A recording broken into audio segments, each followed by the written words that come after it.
ప్రపంచవ్యాప్తంగా wine consumption, production రెండు తగ్గుతున్నాయి. సో లాస్ట్ 5 yearsలో అఫీషియల్ గవర్నమెంట్ డేటా ప్రకారం గ్లోబల్ వైన్ కన్జంప్షన్ 12% పడిపోయింది. అంటే వైన్ తాగడం 12% పడిపోయింది. ఇది లాస్ట్ ఇయర్ అంతకు ముందు ఏడాదితో పోలిస్తే 2023తో పోలిస్తే 2024లో వైన్ కన్జంప్షన్ అంటే వైన్ తాగడం 3.3% పడిపోయింది. వైన్ ప్రొడక్షన్ 4.7% పడిపోయింది. ఆటోమేటిక్గా తాగే వాళ్ళు తగ్గుతుంటే ప్రొడక్షన్ కూడా తగ్గాల్సిందేగా. ఇది వరల్డ్ వైడ్గా ఉన్నటువంటి ట్రెండ్. There are exceptions. మీకు ప్రపంచంలో కొన్ని దేశాల్లో పెరుగుతున్న మాట నిజం. ఉదాహరణకు మన దేశంలో వైన్ కన్జంప్షన్ పెరుగుతోందట. అలాగే యూరప్ ప్రపంచంలో ప్రొడ్యూస్ అయ్యే వైన్లో, ప్రపంచంలో కన్జ్యూమ్ అయ్యే వైన్లో 50% యూరప్లోనే. అక్కడ కూడా నియర్లీ 4.8% లాస్ట్ ఇయర్ తగ్గిపోయింది. మీకు ఫ్రాన్స్లో 3.6% తగ్గింది. ఈవెన్ అమెరికాలోనైతే 5.8% తగ్గింది. సారీ, యూరప్లో 2.8% తగ్గింది. యూరప్లో 2.8% తగ్గింది. అమెరికాలో 5.8% తగ్గింది. ఫ్రాన్స్లో 3.6% తగ్గింది. ప్రపంచవ్యాప్తంగా 3.3% గ్లోబల్ వైన్ కన్జంప్షన్ తగ్గింది. ఇది ఒక్క 2024లోనే. లాస్ట్ 5 yearsలోనైతే 12% తగ్గింది.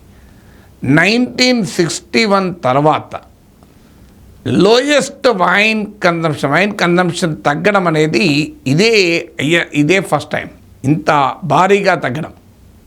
సో ఇలా ఇయర్ వైన్ కన్జంప్షన్ పడిపోతూ వస్తుంది. ఎందుకు? కారణాలు ఏంటి? What are the reason for that? మొదటి రీజన్ ఏంటంటే, ఒకటి వైన్ హెల్త్కు మంచిది అని 90sలోంచి ప్రచారం మొదలైంది. అంటే రెడ్ వైన్ మోడరేట్గా తాగితే హార్ట్కి మంచిది అన్న థియరీ ప్రచారంలోకి వచ్చింది.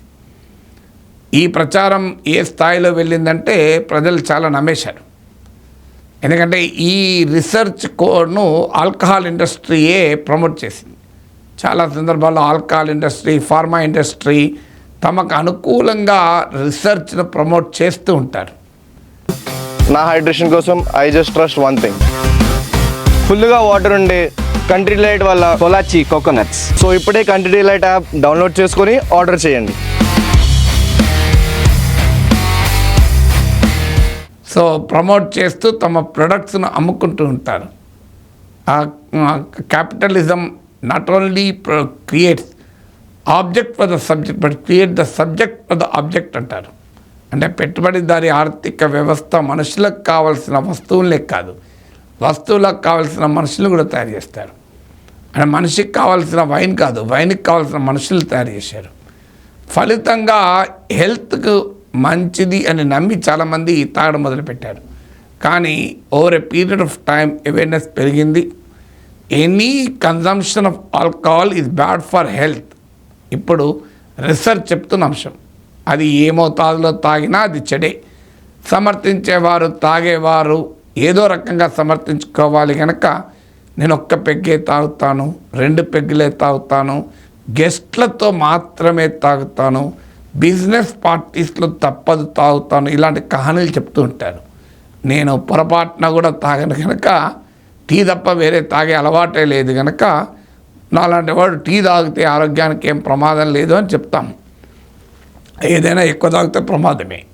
సో ఇక్కడ ఆల్కహాల్ ఏది తాగినా, ఎంత మోతాదులో తాగినా అది ఆరోగ్యాన్ని దెబ్బతీస్తుంది. అఫ్కోర్స్ చాలా ఎక్కువ తాగామనుకోండి ఆటోమేటిక్గా ప్యాంక్రియాటిటిస్ రోగం వస్తుంది, ప్యాంక్రియా చెడిపోతుంది, లివర్ సెరోసిస్ వస్తుంది, ఇలాంటి పెద్ద పెద్ద వ్యాధులు కూడా వస్తాయి. లివర్లు, ప్యాంక్రియాస్లు ఎగిరిపోతాయి. సో కానీ ఫండమెంటల్గా any alcohol is bad to health. So is wine. అందువల్ల ప్రజల్లో ఈ హెల్త్ అవేర్నెస్ పెరగడం కూడా మొదటి కారణంగా చెప్తున్నారు వైన్ కన్జంప్షన్ తగ్గడం పైన జరుగుతున్న మార్కెట్ రీసెర్చ్. రెండవది ఏంటంటే దెర్ ఇస్ జనరేషనల్ షిఫ్ట్ అని.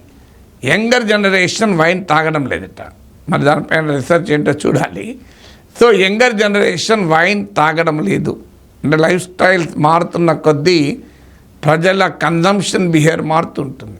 ఒకప్పుడు 30 ఏళ్ళ కింద 20 ఏళ్ళ కింద రెస్టారెంట్కు ఫ్యామిలీ వెళ్ళి భోజనం చేయడం అంటే ఇంట్లో వండేవారు లేనప్పుడే తప్ప ఎవరు కూడా వెళ్ళి భోజనాలు బయట చేసేవాళ్ళు కాదు. హోటల్లో ఏదైనా వేరే ఊరికి వెళ్తే లేదు, ఇంట్లో వండేవాళ్ళు లేకపోతే హోటల్కి వెళ్తే తెప్పించుకునే వాళ్ళు, హోటల్లో పోయి తినేవాళ్ళు. ఇప్పుడు చూడండి, వీకెండ్ అయితే చిన్న చిన్న టౌన్లో కూడా ఫ్యామిలీస్ రెస్టారెంట్లోనే కనబడతాయి. ఇంట్లో వంట వండడం మానేశారు. That's call life style changes.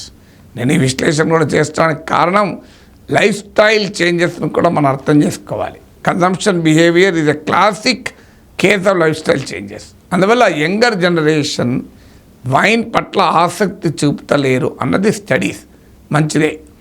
ఇక థర్డ్ ఫ్యాక్టర్ ఏంటంటే కాస్ట్ పెరిగిపోవడం. ఇప్పుడు 2020తో పోలిస్తే వైన్ కాస్ట్ వరల్డ్ వైడ్గా ఎవరేజ్, ఇండియాలో ఏమైందో నాకు తెలియదు కానీ వరల్డ్ వైడ్గా నేను మీడియాలో చదివింది 30% కాస్ట్ పెరిగింది.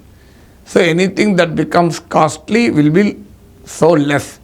Simple demand and supply principle. So అందువల్ల కాస్ట్ 30% పెరిగింది అని. మరి ఫోర్త్ రీజన్ ఎందుకు పెరిగి ఉంటుంది అంటే వరల్డ్ వైడ్గా ప్రొడక్షన్ దెబ్బతింటుంది. నేను ఇంతకుముందు చెప్పినట్లు నియర్లీ 4.7% మీకు ప్రొడక్షన్ కూడా దెబ్బతింది. కారణం ఏంటంటే ఒక అమెరికాలోనే లాస్ట్ ఇయర్ 17% ప్రొడక్షన్ దెబ్బతిన్నది. కారణం ఎక్స్ట్రీమ్ హీట్ వల్ల వైన్ ప్రొడక్షన్ దెబ్బతిన్నది.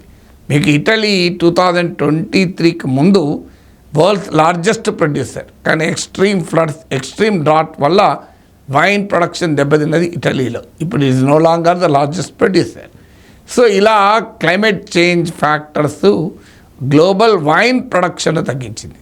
డిమాండ్ తగ్గడం ఒక కారణమైతే క్లైమేట్ చేంజ్ వల్ల కూడా తగ్గింది. దాంతో డిమాండ్ తగ్గినప్పుడు ఆటోమేటిక్గా ప్రైస్ తగ్గాలి. కానీ క్లైమేట్ చేంజ్ వల్ల ప్రొడక్షన్ దెబ్బతినడం వల్ల కాస్ట్ పెరిగింది 30%. దాంతో కూడా కన్జంప్షన్ తగ్గింది. So these are all 4 main reasons why global wine consumption తగ్గటానికి ముఖ్యమైన కారణాలు. బట్ ఇండియాలో ఎందుకు పెరుగుతుందో దాన్ని మరింతగా రీసెర్చ్ చేయాలి. ప్రపంచమంతా ఒకవైపు ఉంటే మనం మాత్రం వైన్ వైపు ఉన్నామా, ఇది ఏందో ఆలోచించాలి.